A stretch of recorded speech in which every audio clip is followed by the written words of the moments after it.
तीसरा साल है यहाँ पे रमज़ान दस्तरखान हम लगा रहे हैं। ये छत्तर चौक दरअसल में यहाँ पे मज़दूर तबका यहाँ पे बहुत ज़्यादा बैठा होता है, जो सारा दिन इस इंतज़ार में होते हैं कि उन्हें दिहाड़ी अगर मिल जाए तो वो अपने बच्चों के लिए, अपने पेट के लिए कुछ कमा सकेंगे। क्योंकि मोस्टली यहाँ पे जो मज़दूर तबका है वो दूसरे शहरों से आए होते हैं, तो यहाँ पे कमरों में रहायश पजीर होते हैं। तो कोशिश ये होती है कि इनके लिए कोई अफ्तार और खाने का इंतज़ाम भी किया जा सके, जिनको दिहाड़ी अगर नहीं भी मिलती, ताकि वो शाम के टाइम भूखे ना सोएं, अपने पेट भरने के लिए उन्हें यहाँ पे कुछ ना कुछ मिल जाता है, जिससे वो कि रोज़ा रख के अपनी दिहाड़ी वाला जो सिलसिला है, मजदूरी वाला जो सिलसिला है, उसको जारी रख सकते हैं। 2005 में जब यहाँ पे ज़लज़ला आया था, उस ज़लज़ले के बाद से हमने उस वक्त, क्योंकि हमारे वसाइल बड़े महदूद थे, तो हमने एक स्टिकर लॉन्च किया था, बनाया था, जो मुख्तलिफ़ जगहों पे गाड़ियों पे हम लगा रहे थे। उस पर लिखा हुआ था,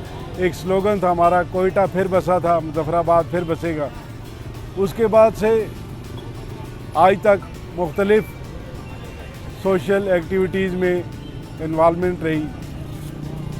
सैलाब ज़दगान के लिए अंदरूनी सिंध तक यहाँ से रिलीफ लेके गए हम, क्योंकि ज़लज़ले में पाकिस्तानी भाइयों ने हमारे साथ बहुत तावन किया था, तो हमने वो जो उनका कर्ज था वो उतारने की कोशिश की थी कि हम वहाँ तक पहुँचे। उसके बाद कोविड में एक तरफ लोगों को आगाही मुहैया कर रहे थे, साथ साथ जो एक मखसूस तबका था जिसका रोज़गार जो है ना रोज़ाना की बुनियाद पे रिक्शा ड्राइवर या मज़दूर तबका से मुंसलिक था, उसके लिए भी काम किया।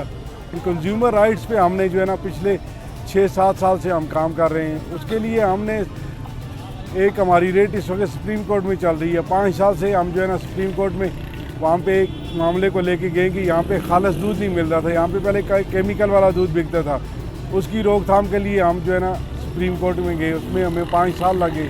हमने तो अपनी ज़िंदगी का जो मैक्सिमम पोर्शन है वो गुजार दिया है। आने वाला जो वक्त है वो इन नौजवानों का है, और हमारे साथ अल्हम्दुलिल्लाह नौजवान वॉलंटियर्स की एक बड़ी टीम मौजूद है, जो हमारी हर एक्टिविटी में हर वक्त किसी भी एक सिंगल मैसेज पे जो है ना वो अवेलेबल होते हैं। और हमारा यही मकसद है कि हम अपने इस माशरे को, अपने इस मुल्क को नौजवानों की एक खेप तैयार करके दे जाएं, जो हमारे बाद ये जो हमारा जो सफ़र है इसको जारी रखेगी।